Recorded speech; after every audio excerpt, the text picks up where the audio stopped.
Magandang hapon mga idol. Ito na po yung ginawa namin ng stall matting. Ito naging niya, maging bakod niya.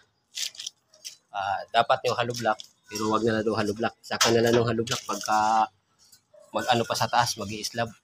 Kaya temporaryng lang daw to. Stall matting muna daw ilalagay nila. Yan, napaikot na to.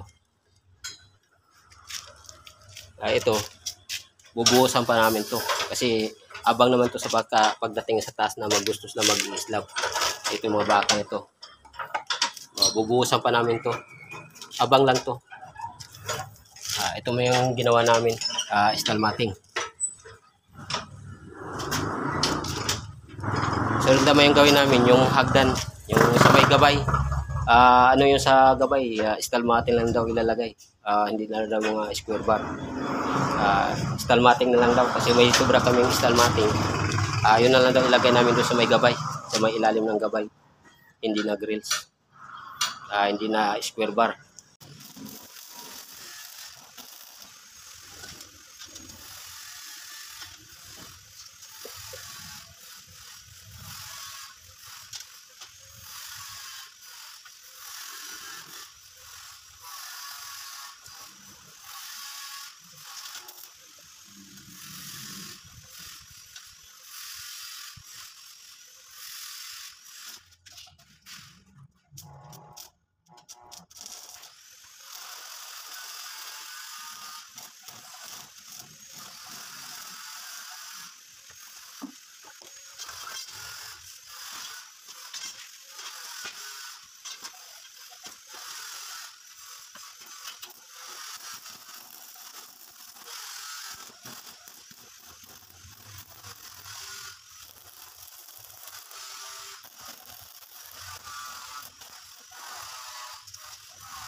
Será mi mano y me dice.